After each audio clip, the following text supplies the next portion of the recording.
নমস্কার। পশ্চিমবঙ্গ সর্বশিক্ষা মিশন বিদ্যালয় শিক্ষা বিভাগ পশ্চিমবঙ্গ সরকারের উদ্যোগে বাংলা শিক্ষা ক্লাসরুমে সবাইকে স্বাগত। আমি ডক্টর অপর্ণা মীরা, সহশিক্ষিকা, বোড়াল ঋষি রাজনারায়ণ গার্লস হাই স্কুল। আজ আছি তোমাদের সঙ্গে। আর যথারীতি আজকে আবার ভূগোলের ক্লাস, এবং এখন আলোচনার বিষয় হবে নবম শ্রেণীর পশ্চিমবঙ্গ রাজ্যের পরিচিতির নদ নদী এবং জলসম্পদ, সেই আলোচনার দ্বিতীয় পর্ব। আমাদের রাজ্যের নদ নদী এবং সেই সাথে জলসম্পদের পরিচয়, এবং এই আলোচনায় শুরুতেই আমরা উত্তরবঙ্গের নদী এবং যে প্রধান নদী অর্থাৎ আমাদের প্রধান জীবন রেখা গঙ্গা নদীর কথা আমরা জানলাম। এবার যথারীতি আমরা দক্ষিণবঙ্গের নদী দিয়ে আলোচনাটা শুরু করব। তো চলো আমরা দেখে নিই দক্ষিণবঙ্গের নদীগুলোকে। এই মানচিত্রে দেখো যে কি হয়েছে, একেবারে প্রকৃত অর্থে জালকের মতো বিন্যাস যাকে বলে, অর্থাৎ এত অসংখ্য নদী যে এইভাবে বিন্যাস, মানে তার যে প্রকৃতই আছে সেটা কিন্তু আমরা সাধারণ কোনো ম্যাপ দেখে বুঝতে পারি না।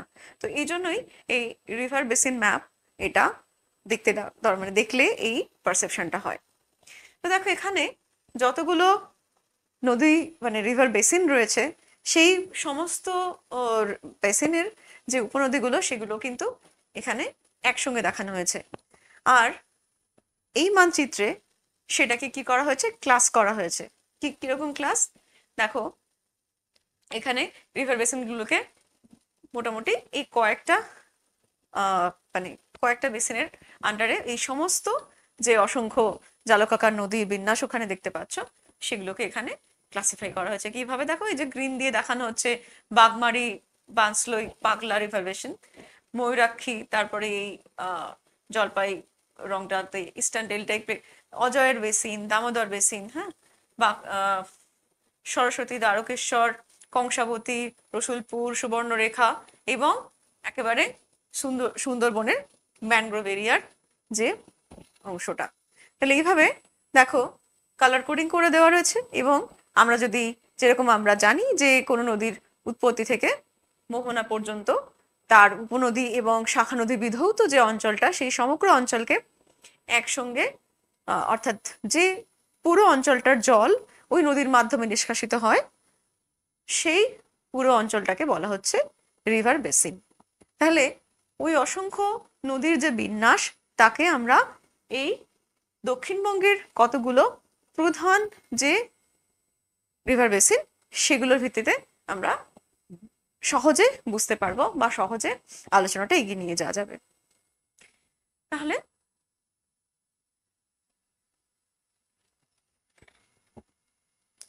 দক্ষিণবঙ্গের প্রধান নদী দামোদর, দেখো উৎপত্তি হয়ে এই সেখানে এসে হুগলি থেকে কলকাতা থেকে আরো 50 কিলোমিটার প্রায় দক্ষিণে হুগলিতে মিশছে, এবং তার প্রধান উপনদী বরাকর। তো বিহার ছোটনাগপুরের পালামু অঞ্চল থেকে উৎপত্তি হচ্ছে। এবার পরবর্তী দ্বারকেশ্বর নদী ছোটনাগপুর অঞ্চল থেকে উৎপন্ন হয়ে এইভাবে বয়ে যাচ্ছে, এবং তার সঙ্গে শিলাবতী এসে জয়েন করছে, এবং শিলাবতী এবং দ্বারকেশ্বরের মিলিত প্রবাহ রূপনারায়ণ নাম নিয়ে আবার হুগলি নদীতে মিশছে। এবং তারপরে আমরা দেখছি যে এখানে হচ্ছে কংসাবতী। এই কংসাবতী এও ছোটনাগপুর মালভূমি থেকে উৎপন্ন হয়ে এসে হুগলি নদীতে মিশছে। এবং উপরে আমরা দেখছি অজয় একটি এই রাঢ় অঞ্চলের প্রধান নদী। দক্ষিণবঙ্গের নদ নদীকে ওইভাবে অ্যানিমেশনে দেখে তো আমরা তেমন কিছু মানে সহজে বোঝার মতো উপায় থাকে না। তো আমরা এবার একের পর এক বিস্তারিতভাবে দেখে নিই। দেখো প্রথমেই আমরা দেখছি ময়ূরাক্ষীর যে অববাহিকা অঞ্চল, সেটা কিন্তু যথেষ্ট বিস্তীর্ণ জায়গা জুড়ে রয়েছে, এবং সেই অববাহিকাকে আমরা এখানে স্যাটেলাইট ইমেজেতে ল্যান্ডস্যাটের 2010-এর ল্যান্ডস্যাট ইমেজে দেখছি, এবং সেই অববাহিকা অঞ্চলকে বিভিন্ন সেক্টরে ভাগ করা হচ্ছে। এই নদীকে আমরা দেখিনি ময়ূরাক্ষীর উপরে যে বাঁধ, এবং এই নদীর উৎস কোথায় হচ্ছে ঝাড়খণ্ডের সাঁওতাল পরগনার ত্রিকুট পাহাড়ে। আর তারপরে ভাগীরথীতে অবশ্যই মিশছে, এবং দক্ষিণবঙ্গের বেশিরভাগ নদী কিন্তু এই দক্ষিণ এবং দক্ষিণ পূর্ব বাহিনী হয়ে মিশেছে আমাদের ভাগীরথী হুগলি যে অঞ্চলগুলোতে, সেই অঞ্চলের অনুযায়ী ভাগীরথী বা হুগলি বলা হবে। তো সেই অনুযায়ী ময়ূরাক্ষী মিশছে ভাগীরথীতে। এবং এই নদীর উপর অবস্থিত কি মাসাঞ্জোর বাঁধ, যেটা ছবিতে আমরা দেখছি। তিলপাড়া ব্যারেজ, এটাও ময়ূরাক্ষীতে অবস্থিত। প্রধান উপনদীগুলোর কি আছে? দ্বারকা, বক্রেশ্বর, কোপাই, যার দ্বারকার উৎস একইভাবে ঝাড়খণ্ডের সাঁওতাল পরগনায়। এবং ময়ূরাক্ষীতে মিশছে ময়ূরাক্ষীর প্রধান উপনদী দ্বারকা। আর কি ব্রাহ্মণীও, যার ওড়িশায় উৎস, ওড়িশার রৌরকেল্লা থেকে, এবং দ্বারকাতে এসে মিশছে। দ্বারকার পাশেই রয়েছে তারাপীঠ।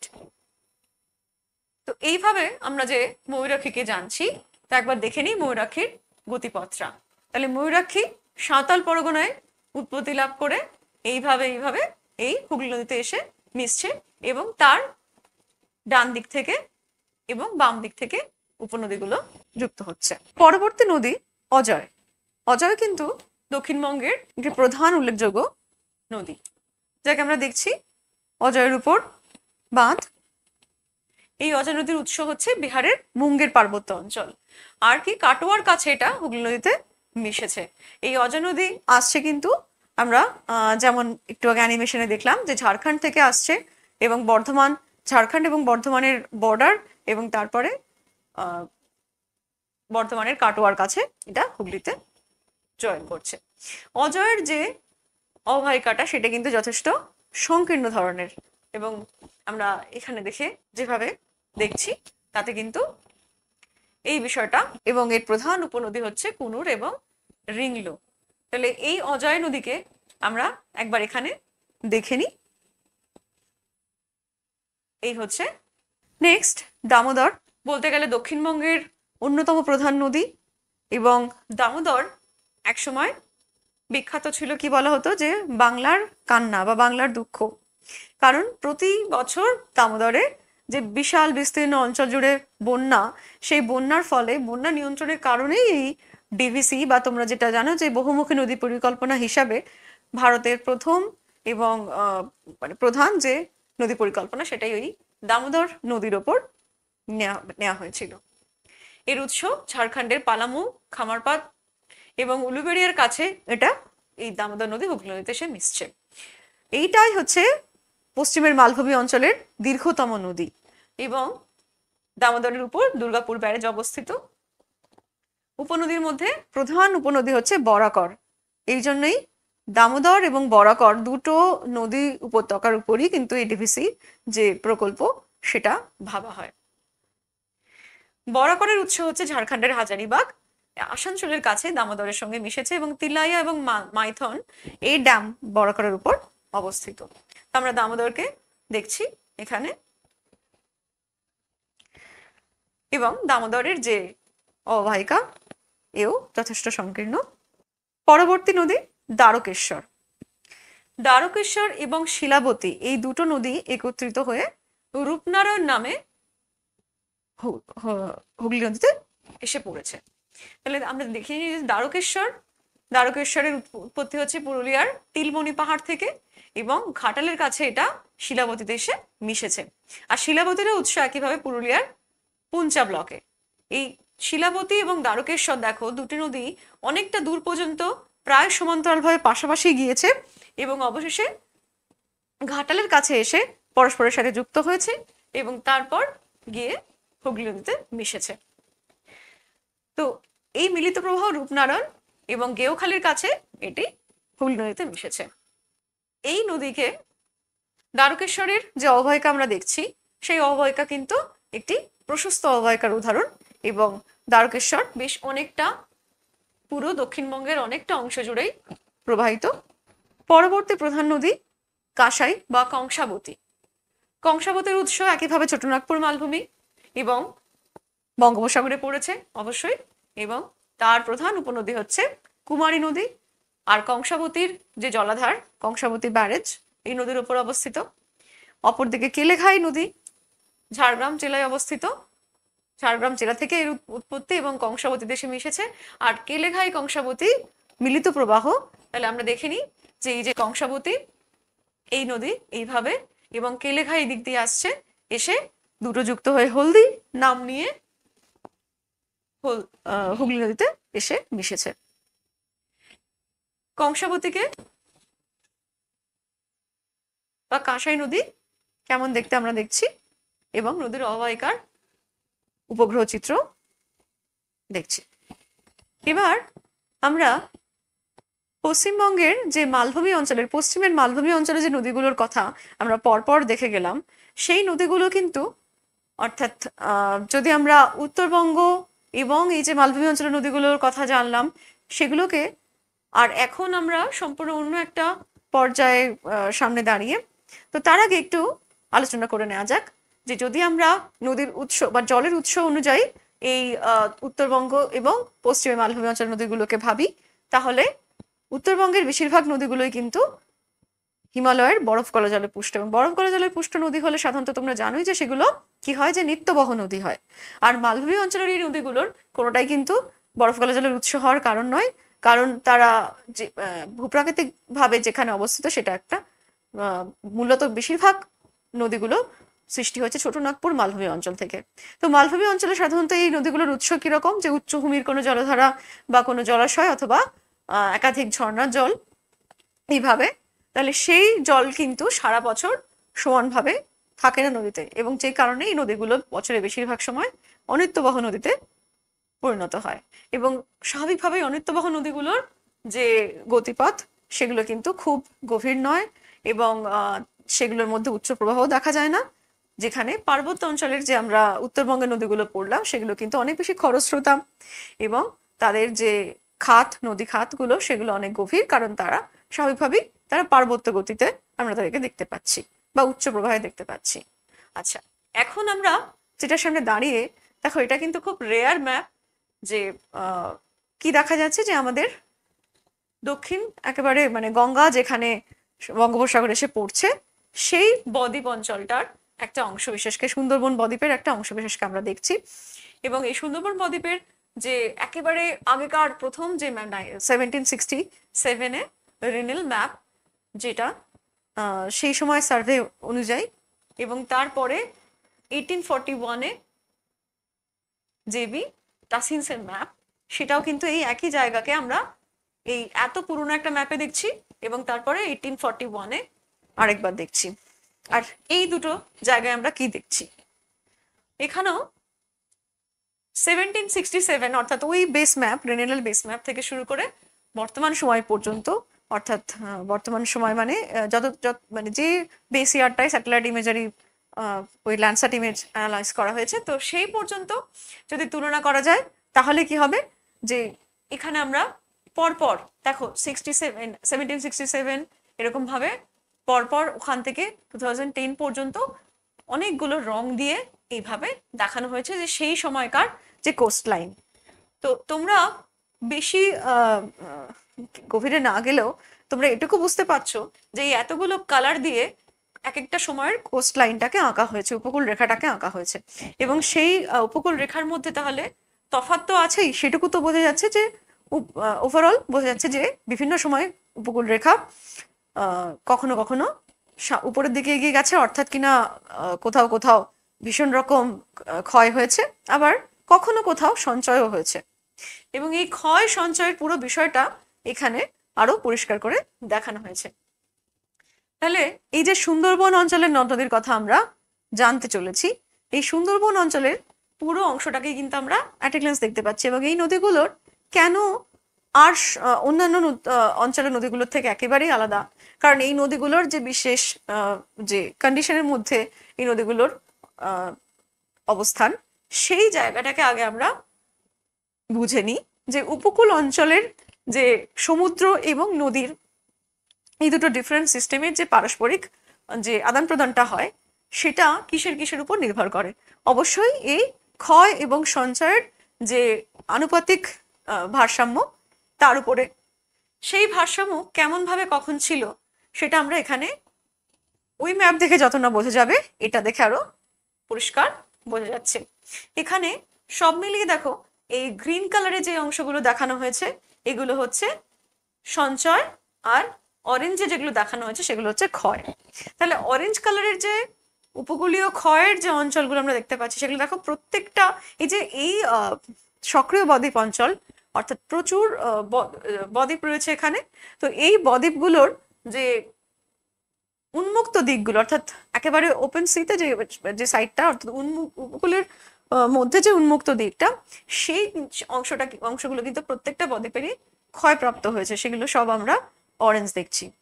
আর সামান্য সামান্য কিছু সঞ্চয় উপরের দিকে হয়েছে, অর্থাৎ যেখান থেকে এই নদীগুলো সাগরে মিশছে এবং কিছুটা পলি ওই বদ্বীপগুলোর নর্দার্ন টিপে জমা হচ্ছে।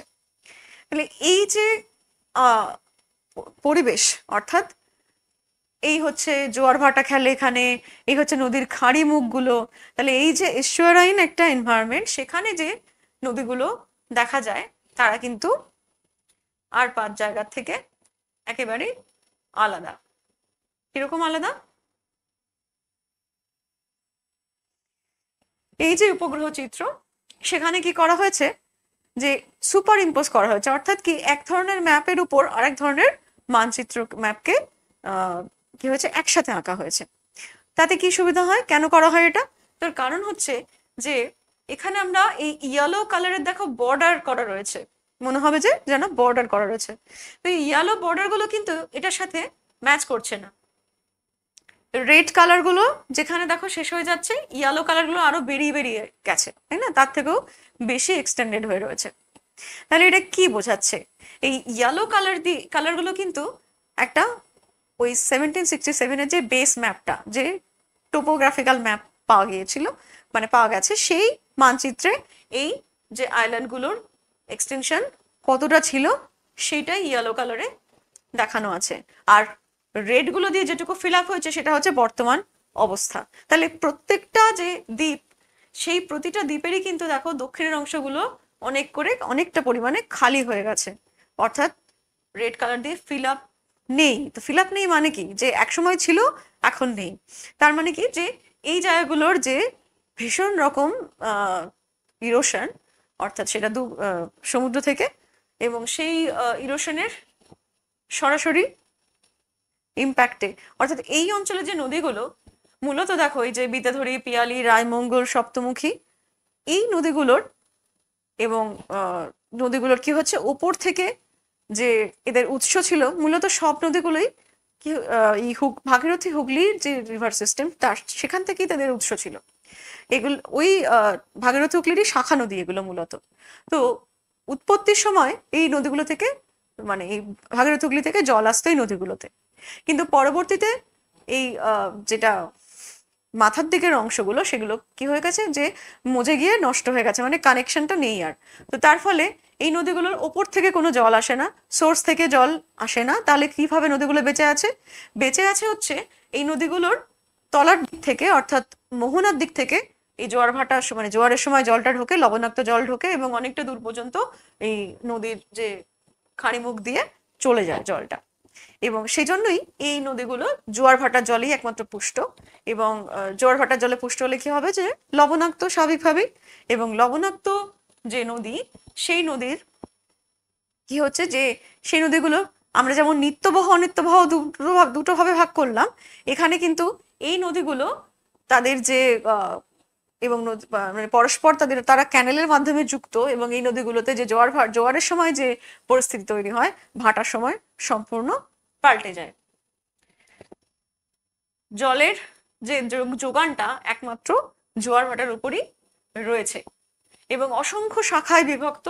আর প্রত্যেকটা এখান দিয়ে বয়ে যাওয়া প্রত্যেকটা নদী বঙ্গোপসাগরে স্বাভাবিকভাবেই বঙ্গোপসাগরে মিশেছে।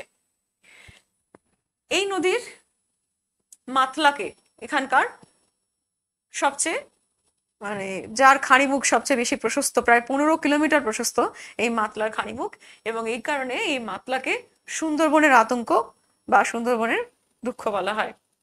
কারণ মাতলার যে প্রশস্ত খাঁড়িমুখে, সেখান দিয়ে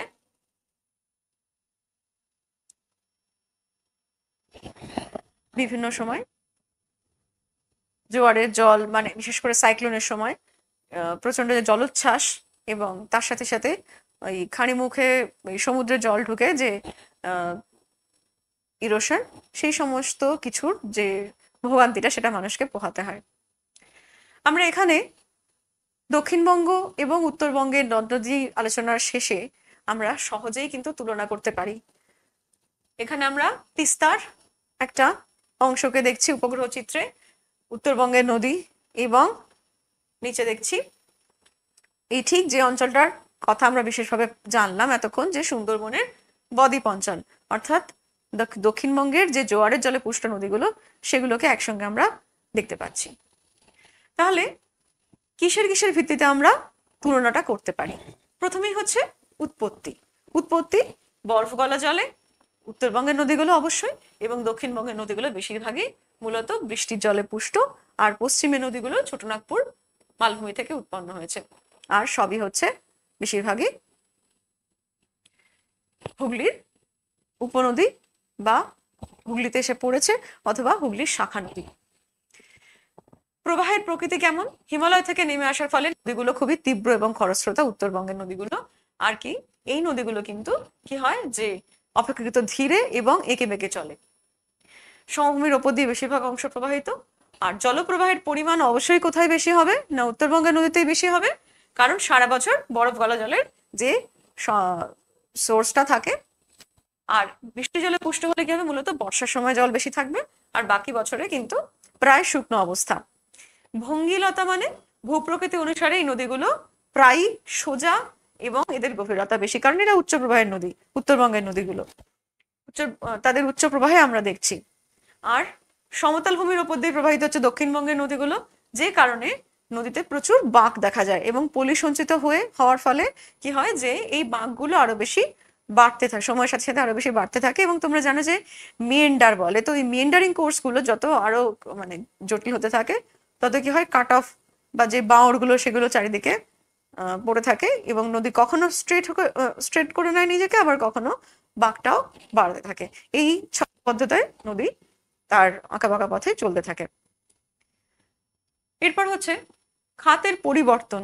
নদী খাত পরিবর্তন কখন বেশি হয়? দুভাবেই হয়। এক হচ্ছে হঠাৎ জলের সরবরাহ বেড়ে গেলে নদীর তার বোঝা বহন ক্ষমতা অনেক বেড়ে যায়। তোমরা জানো যে ষষ্ঠ খাতের সূত্র আছে, এবং তার কারণে বেশিরভাগ ক্ষেত্রে এই উত্তরবঙ্গের উচ্চ প্রবাহে থাকা নদীগুলোর, যেমন আমরা তিস্তার কথা জেনেছি যে তিস্তার গতিপথ পরিবর্তন মানে খুবই একটা স্বাভাবিক সচরাচর ঘটে যাওয়া ঘটনার মতো। তো সেই আকস্মিক পরিবর্তন হয়, এবং যে কারণে বন্যার কারণ হয়। কিন্তু দক্ষিণবঙ্গের নদীগুলোরও কিন্তু নদী খাতের পরিবর্তন হয়। কিভাবে? না, খাত ও এটা সম্পূর্ণ আরেক কারণে, যে পলি জমে জমে ভরাট হয়ে তখন নদী খাতের পরিবর্তন হয়। ড্রেজিং, হিমালয় থেকে আনা নুড়ি, কাকড়, বালি, পাথর, সেগুলো হঠাৎ করে এই তরাই এবং ডুয়ার্স অঞ্চলে নদীগুলো এসে ড্রপ করে, কারণ যেহেতু একেবারে পাহাড়ি ঢাল, মানে ভূমির ঢাল অত্যন্ত বেশি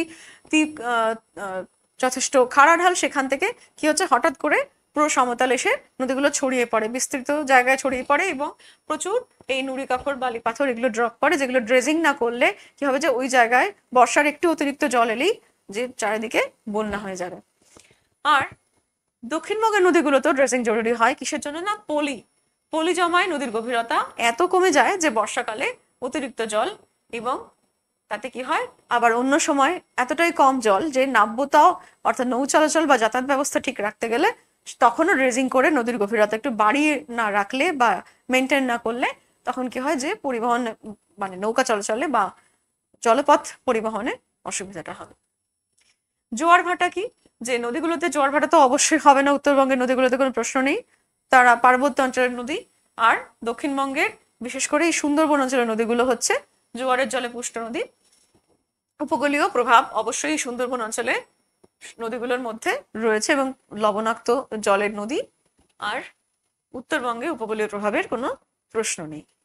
এই তুলনার পরে স্বাভাবিকভাবেই যা বোঝা গেল যে উত্তরবঙ্গের নদীগুলো অত্যন্ত খরস্রোতা এবং প্রায়ই নদীখাত পরিবর্তন করে, অথবা বর্ষার জল, অতিরিক্ত জল চলে এলে বা নদীগুলোর যে উৎস অঞ্চল সেটা তো আমাদের রাজ্যে অবস্থিত নয়, কোথাও মানে কোনো কোনো নদী তিব্বত থেকে, কোনো ভুটান থেকে, নেপাল থেকে, বিভিন্ন জায়গা থেকে তাদের জলের উৎস, এবং সেই জল যখন তাদের যে উৎস নদীগুলো সেগুলোর মারফত যখন ওই নদীতে চলে আসে, তখন কি হয় যে হঠাৎ যে ধরনের ঘটনা ঘটে তার সাম্প্রতিক আমরা এই 6ই অক্টোবর 2025 সালে আমরা একদম চাক্ষুষ উদাহরণ দেখলাম।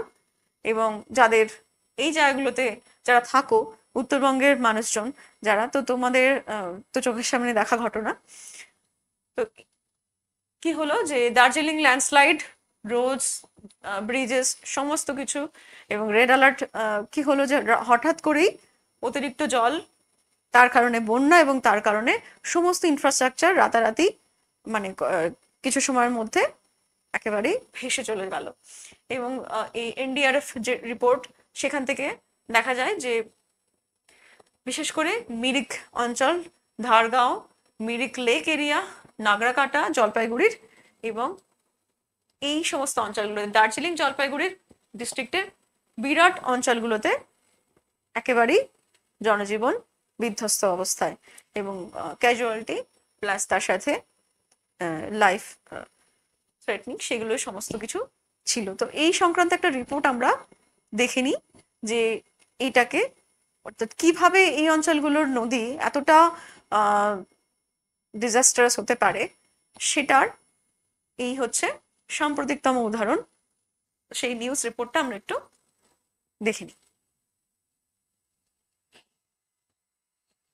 To 28, with 5 more deaths reported from Nagarkata in Jalpaiguri district. Most of the casualties were caused by massive landslides in Darjeeling over the weekend.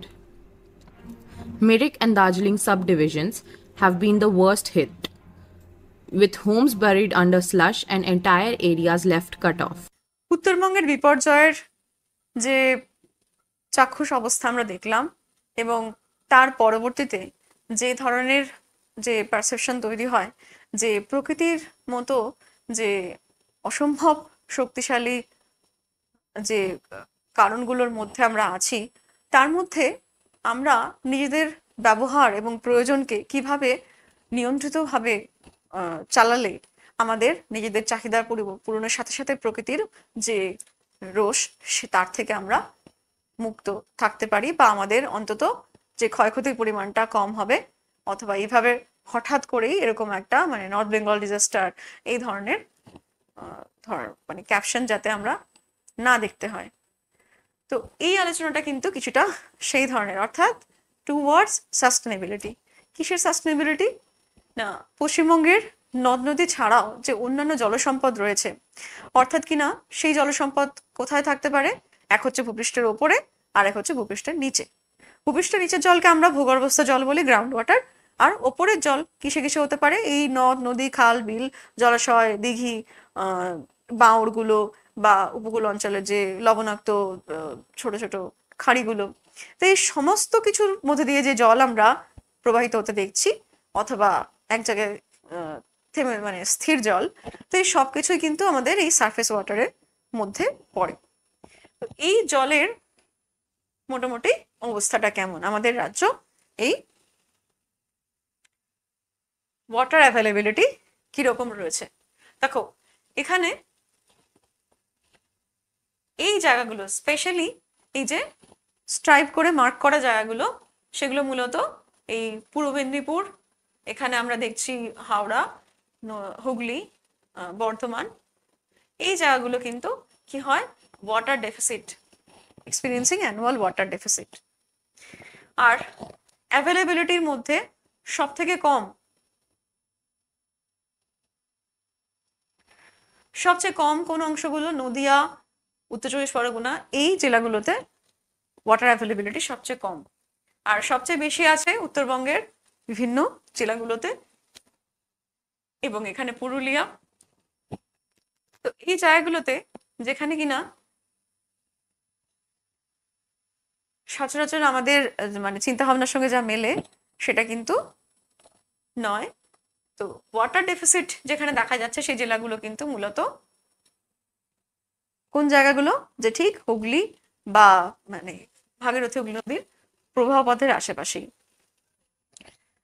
এখানে সামারি দেখছি ডায়নামিক গ্রাউন্ড ওয়াটার রিসোর্সের যে অ্যাসেসমেন্টটা, সেখানে টোটাল গ্রাউন্ড ওয়াটার রিচার্জ, অর্থাৎ প্রত্যেক বছর রিচার্জটাই যদি 25.89 BCM হয়, তাহলে তার মধ্যে এই যে দেখো ground water draft, gross ground water draft মানে হচ্ছে কতটা পরিমাণ ভৌমজল তুলে নিচ্ছি আমরা বিভিন্ন তার ব্যবহারের জন্য, মোট কতটা তুলে নিচ্ছি। তাহলে ওটা যদি রিচার্জ হয় 25 সামথিং, আর আমাদের তুলে নেওয়ার পরিমাণটা হচ্ছে 10.75, তো প্রায় অর্ধেক জলই তুলে নেওয়া হচ্ছে, এবং যার প্রধান ব্যবহারই হচ্ছে ইরিগেশনে, কৃষিক্ষেত্রে, তারপরে গৃহস্থালী, তারপরে হচ্ছে শিল্পক্ষেত্রে ব্যবহার।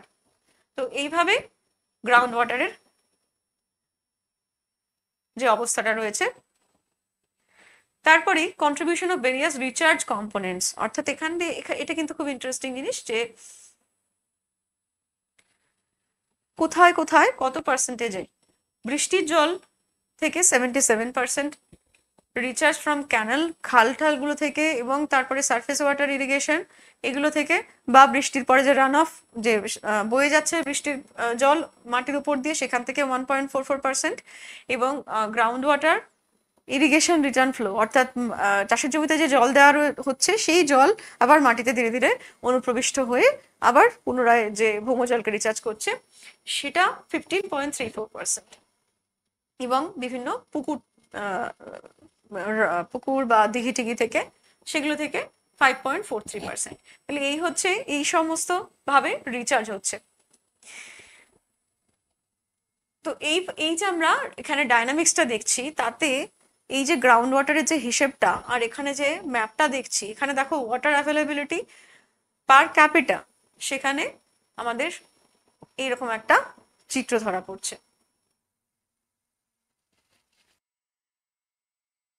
অ্যানুয়াল গ্রাউন্ড ওয়াটার রিচার্জ যে আলোচনাটায় ছিলাম, এখানে পশ্চিমবঙ্গের প্রতিটা ডিস্ট্রিক্টের গ্রাফটা আমরা দেখছি, এবং দেখো ম্যাক্সিমাম রিচার্জটা হচ্ছে এই পশ্চিম মেদিনীপুর, পূর্ব মেদিনীপুর, এবং এখানে এই যে আমরা দেখছি যে কোচবিহার, উত্তরবঙ্গের প্রতিটা জেলায়, প্রতিটা জায়গাতেই প্রায় কি হচ্ছে যে যথেষ্ট গ্রাউন্ড ওয়াটার রিচার্জ হচ্ছে। আর সবচেয়ে বেশি আমরা দেখছি দুই মেদিনীপুর অঞ্চলে। পশ্চিমবঙ্গের যে নদীমাতৃক রাজ্য হিসাবে তার যে প্রধান যে গঙ্গা, ভাগীরথী, তিস্তা, দামোদর সহ এই সমস্ত নদী দিয়ে কত 694.3 বিলিয়ন ঘনমিটার প্রবাহিত হচ্ছে জল, যার ব্যবহার আমরা দেখলাম যে সবচেয়ে বেশি কিসে, কোথায়, কিভাবে, কিন্তু সেটা গ্রাউন্ড ওয়াটার আর এটা হচ্ছে সারফেস ওয়াটার। তো এই সারফেস ওয়াটারের ক্ষেত্রে কতগুলো মানে যে সমস্যাগুলো আছে, সংকটগুলো আছে, যেমন খরার মরশুমে এই নদীগুলো থেকে কিন্তু যেহেতু অনিত্যবহ নদী, তাই সংলগ্ন অঞ্চলের মানুষজনের কিন্তু জল পাওয়ার জল পেতে যথেষ্ট সমস্যা হয়। সেই কারণে এই মোকাবিলার জন্য আমাদের রাজ্যের একটি প্রকল্প আছে, জল ভরো প্রকল্প, 2011 সালে যে উদ্যোগ নেওয়া হয়। তো এই প্রসঙ্গে আমরা দেখে নিই যে এই যে পৃষ্ঠ প্রবাহ, সারফেস ওয়াটার, এই সারফেস ওয়াটার পৃষ্ঠীয় জল, সেটাকে ব্যবহারের সুবিধা এবং অসুবিধা, অর্থাৎ আমরা যদি অতিরিক্ত ব্যবহার করি তাহলে কি অসুবিধা হতে পারে, আর এই জল ব্যবহারের কি কি সুবিধাও আছে। সুবিধাগুলো কি কি? কৃষি এবং সেচের ক্ষেত্রে এই যে ভূপৃষ্ঠস্থ জল, অর্থাৎ যেগুলো নদী, নালা, জলাশয়, খাল, বিলে আমরা পাচ্ছি, সেই জল সহজে ব্যবহার করা যাবে। পানীয় জলের সরবরাহ, অর্থাৎ এই জল পানীয়র কাজেও লাগানো যাবে, সহজে আমরা পেতে পারি, কারণ গ্রাউন্ড ওয়াটার তুলতে গেলে আমাদের কিছু এই কূপ, গভীর নলকূপ, পাম্প, এই সমস্ত দরকার পড়বে, কিন্তু সারফেস ওয়াটারকে আমরা কিন্তু হাতের কাছে ইজিলি অ্যাভেলেবেল এবং সবার জন্য সমানভাবে অ্যাক্সেসেবল। তো এই তার সাথে সাথে দেখো বাস্তুতন্ত্রের ভারসাম্য রক্ষা, অর্থাৎ নদী, হ্রদ, পুকুরের মতো জলাধারগুলির কে নির্ভর করে যে উদ্ভিদ প্রাণীর আবাসস্থল এবং বাস্তুতন্ত্র টিকিয়ে রাখার যে ভারসাম্যটা তৈরি হয়। জলবিদ্যুৎ উৎপাদন, জলবিদ্যুৎ কেন্দ্রগুলির মাধ্যমে, যেমন উত্তরবঙ্গের বেশিরভাগ নদী কিন্তু জলবিদ্যুৎ উৎপাদনযোগ্য, এবং তেমনি পশ্চিমাঞ্চলে মালভূমি অঞ্চলের জমিগুলো, নদীগুলোর ক্ষেত্রেও যে বহুমুখী নদী পরিকল্পনার কারণে যে বাঁধ দেওয়া হয়, সেই জলাধার তৈরি করে সেই জলাধারের জলের থেকেও জলবিদ্যুৎ উৎপাদন কেন্দ্রগুলো আছে, আমরা জানি। শিল্প ও অন্যান্য ব্যবহারের ক্ষেত্রেও এই সারফেস ওয়াটার এবং বিশেষ করে বজ্র জল পরিশুদ্ধ করে সেই ওই সারফেস ওয়াটারই আবার ডিসচার্জ করে দেওয়া হয়। সহজলভ্যতা, ভূগর্ভস্থ জলের তুলনায় কিন্তু পৃষ্ঠজল অবশ্যই সহজলভ্য, এবং যে কারণে এর জন্য খুব বেশি কোনো কিছু প্রয়োজন হয় না। তেমনি অতিরিক্ত ব্যবহার করলে কি হতে পারে? অতিরিক্ত ব্যবহার করলে দেখো দূষণের ঝুঁকি, পরিবেশগত ক্ষতি, জলাভূমি এবং নদীকে আমরা দূষণ করলে কি হবে, যে সেই সঙ্গে সঙ্গে তার উপর নির্ভরশীল যে বাস্তুতন্ত্র সেটাও নষ্ট হয়ে যাবে, অরণ্য বন্যপ্রাণ এই সমস্ত কিছুর উপর প্রভাব পড়বে। খনি পলি এবং ক্ষয়, দূষণ এবং কি হয় অপরিকল্পিত ব্যবহারের ফলে কি হবে, যে সেই যে জলাশয়গুলোতে, যেমন আমরা এই খনি বহুমুখী নদী পরিকল্পনার কথা বললাম, সেই জলাধারগুলোতেও কি হবে, যে অতিরিক্ত পলি পড়ার যে সমস্যা তৈরি হয়, সেখান থেকেও কিন্তু ধীরে ধীরে দেখা যাবে যে সমস্যা তৈরি হচ্ছে। স্বাস্থ্যগত ঝুঁকি আছে, কারণ এটা হচ্ছে সারফেস ওয়াটার, অর্থাৎ ওপেন অবস্থায় আছে এবং সেখানে সমস্ত রকমের যে ব্যাকটেরিয়া, জীবাণু, ভাইরাস এগুলো সমস্ত এক্সচেঞ্জ হচ্ছে, এবং সেটা পানের ক্ষেত্রে বা স্নানের ক্ষেত্রে ব্যবহার করলে সমস্যা হতে পারে। এছাড়াও শিল্প বর্জ্য, কৃষিক্ষেত্র থেকে রাসায়নিক পদার্থ ও বিভিন্ন বর্জ্য থেকে যে দূষণ সহজেই একটা স্বাস্থ্য ঝুঁকি তৈরি করতে পারে। আর কি সুদূর প্রসারী যে প্রভাবগুলো, সেটা হচ্ছে প্রাকৃতিক ভারসাম্য নষ্ট হওয়া, জলজ বাস্তুতন্ত্রের পরিবর্তন। অতিরিক্ত জল ব্যবহার করলে কি হবে, যে নদীর যে জলাশয় সেগুলো ব্যবহার করলে নিম্ন বা উজানের বাস্তুতন্ত্র, অর্থাৎ নদীর পরবর্তী মানে নদী যেখান থেকে বয়ে আসছে সেই অঞ্চলের জলকে নষ্ট করলে কি হবে, তার পরবর্তী যে নিম্ন প্রবাহের যে মানুষজন তাদেরও এই একই সমস্যায় পড়তে হয়। আবাসস্থল, জলাশয়গুলো শুকিয়ে গেলে কি হবে, যে দূষিত জলে বন্যপ্রাণীদেরও আবাসস্থল নষ্ট হয়ে যাবে। আর অতিরিক্ত ব্যবহার প্রাকৃতিক প্রক্রিয়ায় ব্যাঘাত করে, কারণ পুরোটাই হচ্ছে একটা জলচক্রের ভারসাম্য এবং নিয়ন্ত্রণের মধ্যে রয়েছে, এবং সেখানে ব্যাঘাত ঘটলে তখন কি হয়, যে এটার ফলে ভূপৃষ্ঠের জলও, কারণ সারফেস আর গ্রাউন্ড ওয়াটার দুটো কিন্তু আলাদা, সেভাবে মানে আমরা আলাদাভাবে দেখছি, কিন্তু দুটোই পরস্পরের মানে লিঙ্কড, কানেক্টেড। অর্থাৎ সারফেস ওয়াটার যদি কোথাও একেবারে কমে যায়, শুকিয়ে যায়, থাকলো না, তাহলে গ্রাউন্ড ওয়াটার রিচার্জ হবে কি দিয়ে? তো সে কারণে গ্রাউন্ড ওয়াটারও তখন কিন্তু অনেকটাই কমে যেতে পারে। জল সংকট অবশ্যই দীর্ঘমেয়াদে সুপেয় জলের অভাব দেখা দেবে, পানীয় জলের অভাব দেখা দেবে। তাহলে এই গেল পৃষ্ঠস্থ জল। এবার আমরা দেখে নিই যে এই আলোচনাটারই এক্সটেন্ডেড পোর্শনে এখানে হচ্ছে ইউনিট রিচার্জ গ্রাউন্ড ওয়াটারের, আর এখানে হচ্ছে টোটাল গ্রাউন্ড ওয়াটার ড্রাফট, অর্থাৎ কতটা তুলে নিচ্ছে, ওখানে হচ্ছে কতটা রিচার্জ হচ্ছে। রিচার্জ কিভাবে হয়, যে প্রাকৃতিকভাবে বৃষ্টির মাধ্যমে অথবা নদীর আশেপাশে নদীর বড় কোনো নদী নালা থাকলে বা জলাশয় থাকলে, দিঘি, পুকুর, সেগুলো থেকেও ধীরে ধীরে সিপেজ হয়ে মাটির মধ্যে যায়। তো এইভাবে যে রিচার্জ, তার যে সিনারিওটা দেখছি, দেখো এখানে যত ডার্ক শেডে ব্লু, আর এই জায়গাটাকে বাদ দেওয়া হয়েছে কারণ এটা হচ্ছে সুন্দরবনের লবণাক্ত ওই উপকূলীয় অঞ্চল। তো এইটাকে বাদ দিলে বাকি পশ্চিমবঙ্গের যে চিত্রটা, মোটামুটি উত্তরবঙ্গের দিকে এখানেও বেশি, এবং এই যেখান দিয়ে ভাগীরথী হুগলি নদী এইভাবে গিয়েছে, মানে এখান দিয়ে পদ্মা চলে গেল, এখান থেকে ভাগীরথী হুগলি, এবং সেই তার আশেপাশের অঞ্চলগুলোতে কিন্তু স্বাভাবিকভাবেই কোনো এত বড় নদীর উপস্থিতিতে তার চারিদিকের যে গ্রাউন্ড ওয়াটার সেটা সহজেই ওই জল মাটির তলায় সিপেজ করে চলে যায়। তো সেই জন্যই এই মাঝামাঝি অঞ্চলের গ্রাউন্ড ওয়াটার রিচার্জের যে কন্ডিশন সেটা কিন্তু যথেষ্ট ভালো। এবার এখানে দেখছি আমরা জল তুলে নেওয়ার যে চিত্রটা সেটা কেমন, সেটা যেখানে ডার্কেস্ট রেড বা এই মেরুন বা ব্রাউন কালার যেখানে যেখানে দেখতে পাচ্ছ, সেই রাজ্যে মানে সেই জেলাগুলোর বা সেই ব্লকগুলোর সেখানে কিন্তু যথেষ্ট মানে সবচেয়ে বেশি করে গ্রাউন্ড ওয়াটার তুলে নেওয়া হচ্ছে বিভিন্ন প্রয়োজনে, বিভিন্ন ব্যবহারে। তো এই দুটো ছবিকে কম্পেয়ার করলে কোথায় রিচার্জ হচ্ছে আর কোথায় বেশি করে জল তুলে নেওয়া হচ্ছে, দুটোর মধ্যে কিন্তু আমরা দেখতে পাবো যে যেখানে রিচার্জ হচ্ছে সেই জায়গাগুলোতে জল তুলে নেওয়ার যদি এটা বাড়েও, তাও কিন্তু সেখানে একটা ভারসাম্য থাকবে। সেই গ্রাউন্ড ওয়াটার দেখো টোটাল এক্সট্রাকশন সবচেয়ে বেশি কোথায় তুলে নেওয়া হচ্ছে, নদিয়া, উত্তর চব্বিশ পরগনা, পশ্চিম মেদিনীপুর, পূর্ব মেদিনীপুর, মুর্শিদাবাদ। তাহলে এই জায়গাগুলো এত, আমরা যখন ওই ওয়াটার অ্যাভেলেবিলিটি ম্যাপ দেখলাম সেখানেও কিন্তু খুব অবাক, মানে যেটা আমাদের যুক্তিতে মেলে না, যে এই এই জেলাগুলোই কিন্তু সেখানে দেখাচ্ছিল যে ডেফিসিটে দেখাচ্ছিল, অথচ কিনা সেটা কিন্তু ভাগীরথী হুগলির পাশে, প্রধান নদীর পাশে অবস্থিত জেলাগুলো। সেটাই কিন্তু আমরা এখানে ক্লিয়ার হবে যে ওখানে ওরকম একটা অদ্ভুত জিনিস আমরা কেন দেখলাম। কারণ এই জেলাগুলোই দেখো এখানে ড্রাফটেও এই এক্সট্রাকশনে অর্থাৎ তুলে নেওয়ার ক্ষেত্রেও এই জেলাগুলো টপ করছে। কেন? কারণ এই জেলাগুলোতে কি হয় যে কৃষি প্রধান জেলা, এবং কৃষি প্রধান জেলার কারণে এই জেলাগুলোতে একাধিকবার চাষ এবং সবটাই ইরিগেশন ওরিয়েন্টেড, জলসেচ বা গ্রাউন্ড ওয়াটার তুলে এত বেশি মানে অতিরিক্ত সময় ধরে সারা বছর ধরে জমিকে এত বেশি ভিজিয়ে রাখা হয়, যে কারণে গ্রাউন্ড ওয়াটারও এক্সট্রাক্টেড হচ্ছে, আর ওপরের যে জল, সেই জল কি হচ্ছে অতিরিক্ত জলে বেশিরভাগ সময় মাটিটা ভালো হওয়ার থেকে তার গুণাগুণটা কি হচ্ছে লবণ, ওই জল বাষ্পীভূত হয়ে বেরিয়ে গেলে যত লবণাক্ততা বাড়বে এবং জমি বরং অনুর্বর হয়ে যাওয়ার। অর্থাৎ এখানে জল আছে কিন্তু জলের ব্যবহারটাও অনেক বেশি আছে, কারণ এখন যে বিভিন্ন কীটনাশক রাসায়নিক সার দিয়ে যে বছরে একাধিকবার চাষের জন্য যে উন্নত বীজগুলো, সেগুলো কিন্তু অতিরিক্ত জলও শোষণ করে, অতিরিক্ত জলের ডিমান্ডটাও প্লেস করে। তো সে কারণে এই কৃষিভিত্তিক যে জেলাগুলো সেগুলোতে কিন্তু অ্যাপারেন্টলি অ্যাভেলেবিলিটি থাকলেও তার ব্যবহার এত বেশি, যে কারণে ডেফিসিট। পশ্চিমবঙ্গে গড় বার্ষিক বৃষ্টিপাত প্রায় 1795 মিলিমিটার, যার 77% হয় স্বাভাবিকভাবেই বর্ষাকালে। আর কি হয় দেখো, তার মধ্যেও কিন্তু প্রচুর পার্থক্য আছে, জেলাভিত্তিক পার্থক্য। অর্থাৎ এই যে আমরা ডিসচার্জের কথা এত বলছিলাম, তাহলে রিচার্জ হয় ন্যাচারালি বৃষ্টির মাধ্যমে সবচেয়ে বেশি, সেটাই কোচবিহারে দেখো 3899 মিলিমিটার, আর সেটাই রাঢ় বাংলায় চলে যাচ্ছে মোটে 1300 মিলিমিটারে।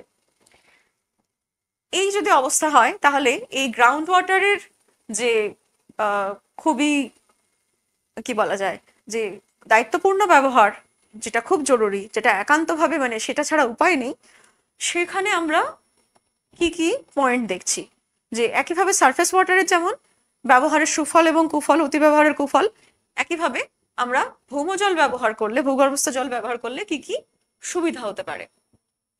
নির্ভরযোগ্য উৎস অর্থাৎ পানীয় জলের ক্ষেত্রে, রান্নার ক্ষেত্রে, যেসব ক্ষেত্রে আমাদের একেবারে বিশুদ্ধতার উপর জোর দেওয়ার দরকার, সেই সব ক্ষেত্রে আমরা কিন্তু এই ভূগর্ভস্থ জলের উপর নির্ভর করতে পারি বা নির্ভর করে থাকি। সেচ ক্ষেত্রে, এই যে কৃষি ক্ষেত্রে সেচের জন্য একটি গুরুত্বপূর্ণ উৎস, যে কারণে কৃষি ক্ষেত্রে অতিরিক্ত সেচের কারণেই এই জেলাগুলোতে টোটাল এক্সট্রাকশন এত বেশি, গ্রাউন্ড ওয়াটার এত তুলে নেওয়া হচ্ছে। শিল্পের ক্ষেত্রেও কলকারখানা উৎপাদনের জন্য প্রচুর পরিমাণে জলের প্রয়োজন হয় স্বাভাবিকভাবেই, অর্থাৎ সারফেস ওয়াটার দরকার হলে গ্রাউন্ড ওয়াটারও দরকার হবে। যে যে জায়গায় সারফেস ওয়াটার দরকার হচ্ছে সেখানে সেখানে গ্রাউন্ড ওয়াটার। দূষণ প্রতিরোধ, ভূপৃষ্ঠের জলের উৎসের তুলনায় ভূগর্ভস্থ জল অনেক বেশি সেফ, কারণ সেটা ন্যাচারাল অ্যাকুইফারের মধ্যে দিয়ে আসছে এবং বিশুদ্ধ জল, সবসময় বিশুদ্ধ জল পাওয়ার একটা নিশ্চয়তা থাকছে। তো এবার হলো যে অতিরিক্ত ব্যবহার, যেটা সবচেয়ে বেশি গুরুত্বপূর্ণ। অতিরিক্ত ব্যবহারের ফলে কি হবে? জলস্তর নেমে যাবে। সবচেয়ে আগেই এটা হবে যেটা এই জেলাগুলোতে হয়েছে, যে ভূগর্ভস্থ জল অনেকটা কমে গেলে তখন কূপ নলকূপ থেকে জল তোলা আরো কঠিন এবং ব্যয়বহুল হয়ে পড়বে। কারণ সমস্ত জেলায় তার ভূপ্রকৃতি অনুযায়ী বিভিন্ন ধরো দক্ষিণবঙ্গের যে কোনো সাধারণ জায়গাগুলোতেও মোটামুটি 100-150 মিটারে জল পাওয়া যায়, সেখানেই কিন্তু উত্তরবঙ্গে পাহাড়ি অঞ্চল বলেই সেখানে প্রায় 300-350 মিটারে হয়তো সেই ওয়াটার টেবিল রয়েছে।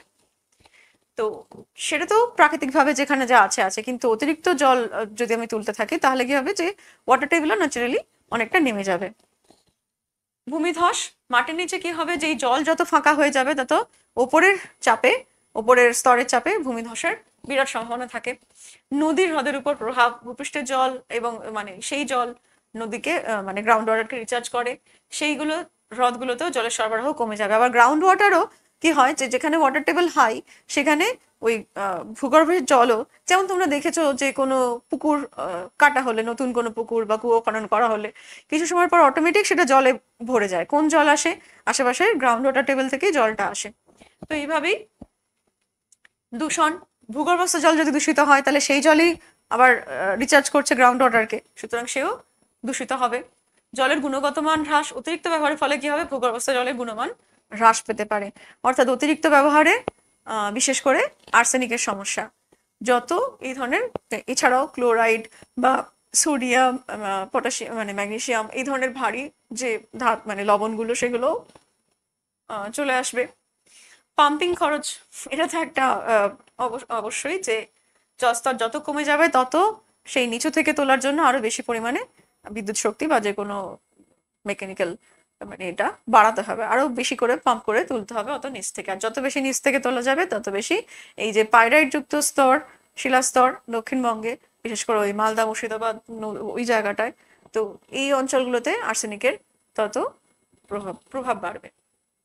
তাহলে উপায় কি? উপায়টাই আমরা এখানে দেখতে পাচ্ছি যে দু ক্ষেত্রেই সারফেস ওয়াটার এবং গ্রাউন্ড ওয়াটার দুটোকেই আমরা ঠিকভাবে রাখতে গেলে যে যে কাজগুলো করতে পারি, অর্থাৎ গাছ লাগানো, তার সাথে সাথে জলের যে অনিয়ন্ত্রিত ব্যবহার সেটাকে ঠিক করা, এবং সেগুলোর সাথেও আর যেগুলো বাকি থাকে, যেগুলো সরাসরি সেই প্রকল্পগুলো, যেমন এই রেন ওয়াটার হারভেস্টিং, এই প্রকল্প সরকারিভাবেও এবং বেসরকারি উদ্যোগেও বা মানুষের নিজের প্রচেষ্টাতেও, যেহেতু এটা বেশ অনেক দিনের আগে মানে অনেকটা বেশি সময় ধরে এই কনসেপ্টটা চলছে, তো তার ফলে অনেক জায়গাতেই, বিশেষ করে তামিলনাড়ু রাজ্যে তোমরা জানো যে ম্যান্ডেটারি করে দেওয়া হয়েছে প্রতিটা হাউস বিল্ডিং এর প্ল্যান পাস করাতে গেলে আগে কিন্তু এই গ্রাউন্ড ওয়াটার রিচার্জের ব্যবস্থাটা রাখতে হবে। তো শুধু এই নয়, কৃষি ক্ষেত্রে আমরা কি কি করতে পারি? মূলত আমরা দেখলাম কি যে গ্রাউন্ড ওয়াটারের ম্যাক্সিমাম ইউজটা হয়, বা সারফেস ওয়াটারের ম্যাক্সিমাম ইউজ হয় ইরিগেশনে, জলসেচের ক্ষেত্রে। তো চাষের জমিতে জলসেচের ক্ষেত্রে কি কি পরিবর্তন আনা যেতে পারে? যেমন এই যে সারফেস ইরিগেশন, এখানে নালা নালা কেটে কেটে মানে কিভাবে সেচ দেওয়া যেতে পারে। এখানে দেখো যে চেক ড্যাম তৈরি করা হচ্ছে, ঝোপঝাড় দিয়ে একটা অংশ ঘিরে নিয়ে, এই একইভাবে এখানেও দেখো আলগা পাথর দিয়ে চেক ড্যাম। তো এই নানা রকম পদ্ধতি এবং উপায়গুলো রয়েছে, এবং বিশেষ করে মালভূমি অঞ্চলের নদীগুলোতে, যেগুলো হচ্ছে সারা বছর জল থাকবে না, জল যখন থাকছে তখন সেখানে ছোট ছোট বাঁধ দিয়ে চেক ড্যাম আর কি তৈরি করে সেখানে জলের সংরক্ষণ করা এবং সারা বছর তার সরবরাহের একটা অবকাশ বজায় রাখা। এখানে বিভিন্ন রকমের ইরিগেশন, ফ্লাড ইরিগেশন আর বেসিন ইরিগেশন, এগুলোর সমস্ত বর্ডার ইরিগেশন, এগুলোর একটা উদাহরণ আমরা দেখছি এবং এগুলোর ক্লাসিফিকেশন। তো এই হলো মূলত কিছু এমন পদ্ধতি যেগুলো আমরা কৃষিক্ষেত্রে এবং নিজেদের বাড়িতেও ব্যবহার করতে পারি, এবং যার মাধ্যমেই পরিবেশে এই ভারসাম্যটা আসবে। তো আমরা এই বাস্তবতার সামনে শেষ করব এই বিষয়টা রেখে, যে দেখো এখানে কতগুলো নিউজ পেপার কাটিং রয়েছে, যে কাটিংগুলো কি দেখাচ্ছে যে ওয়াটার ক্রাইসিস সারা ভারতে, স্বাভাবিকভাবেই ভারতে যে ভীষণ পরিমাণ জলসংকট এবং প্রধান আগামী দিনে সারা পৃথিবীব্যাপী যে প্রধান পরিবেশগত সমস্যা জ্বলন্তভাবে আসতে চলেছে, এবং আসতে চলেছে মানে সেটা আসছে এরকম নয়, অলরেডি আমরা সেটা ফেস করছি। ভারতের ক্ষেত্রে দিল্লি, চেন্নাই এই শহরগুলোতে যে পরিমাণে তীব্র জলসংকট, এবং পশ্চিমবঙ্গের ক্ষেত্রেও যে কোনো বড় শহরগুলোতে, যেমন এই কলকাতা, আসানসোল, রানীগঞ্জ, এই সমস্ত জায়গাগুলোতে যথেষ্ট দেখো গরম পড়তে না পড়তেই জল সংকটে ভারতের 6টি শহরের ভবিষ্যৎ নিয়ে শঙ্কিত হতে হয়। হুগলি রিভার ওয়াটার লেভেল কমে যাচ্ছে, ভীষণ রকম জলস্তর নামছে, এবং যে কারণে প্রবল গরমে নয়া সংকটের মুখোমুখি তিলোত্তমা মানে আমাদের শহর কলকাতা। তাহলে উপায়টা কি? শুরুটা হোক নিজের বাড়ি থেকেই, অর্থাৎ এই যে রাস্তার কল থেকে জল পড়ে যাচ্ছে, আমরা মনে করি যে কতটুকুই বা আমি যদি না দেখতাম কি বা হতো। তো সেই সমস্ত ক্ষেত্রে এবং বাড়ির মধ্যেও যে জলের ব্যবহার, সেগুলোকেও আমরা বেখেয়ালে বা ঠিক চিন্তা ভাবনার অভাবে, অনিয়ন্ত্রিতভাবে অনেক ক্ষেত্রেই কিন্তু ঠিক সচেতনতা আছে, কিন্তু এই মুহূর্তেই করতে হবে সেই জায়গাটায় আমরা আসতে পারি না। ভারতে গৃহীত জল সংরক্ষণের প্রকল্প এবং পদ্ধতিগুলো কি হচ্ছে, যে বাড়িতে জল সংরক্ষণ করার জন্য পরামর্শ, অর্থাৎ সামূহিক যে প্রভাবটা সেটা কিন্তু প্রত্যেক ব্যক্তি মানুষের থেকে একটা একটা করে জুড়ে জুড়ে সেটা তৈরি হয়। এবং এক্ষেত্রে যে কোনো রকম উদ্যোগ, ব্যক্তিগত উদ্যোগ, সামূহিক উদ্যোগ এবং সরকারি উদ্যোগ বা বেসরকারিভাবেও যে কোনো রকমের উদ্যোগই আমাদের পরিবেশের যে মানে যেটা আশু নিয়ন্ত্রণ, অর্থাৎ এই জল সংকটের যে মোকাবিলা, সেটা কিন্তু নিশ্চিত করতে পারে। তো আজকে এই আলোচনা এই পর্যন্ত, এবং আগামী দিনে তোমাদের এই বিষয়গুলোর সাথে, কারণ তোমাদেরই ভবিষ্যৎ এবং তোমাদেরই বর্তমান, সেগুলোকে ফেস করতে তোমাদেরই হবে, তাই এই আলোচনার যে বিষয়বস্তু সেটাকে সাথে রেখে ভূগোল পড়া চলুক। আজ এখানে এই পর্যন্ত।